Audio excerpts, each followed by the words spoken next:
سلام بچه، خوش اومدین به اولین ویدیو شورت من و سلام. ویدیوی سلام که بقیه میگیرن و اینم دقت نکنین به اسکین ماینکرافتم.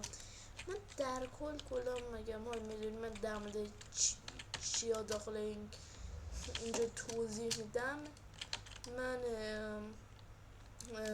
مثلا در مورد ماینکرافت اینا مثلا یه چیزایی در مورد یه چیزایی حالا توضیح میدم، مثلا در مورد فقط ویدیو شورت میذارم و بعضی وقتا شد ویدیو بذارم، مثلا برم با چیت دارم، خودم چیترم و با برم داخل چیتم برم سرور تیرکس ماین رو به آتیش بکشم و فکر نکنم من چیتمون به شما بدم.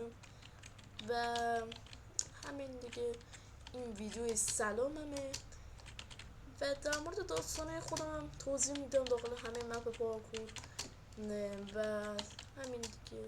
و ممنون تا همینجا ویدیو شورت هم دیدیم و همه ویدیو هم فکر نکنیم بدون ادیته، این فقط بدون ادیته، شادم ادیتش کنم شادم نکنم چون این واقعا موصلم نمیکشه. دارم یورو سراک دانلود میکنم، مثلا بگم اینجا بعضیشو دارم حساب میکنم که اینا دانلودشن. استیم دارم با دوستان من مثلا یورو تراک برم با این اینترنت داغون ایران که دمش گرم، که اصلا دم ایران گرم، که اصلا بهترین اینترنت جهان رو به ما داده است.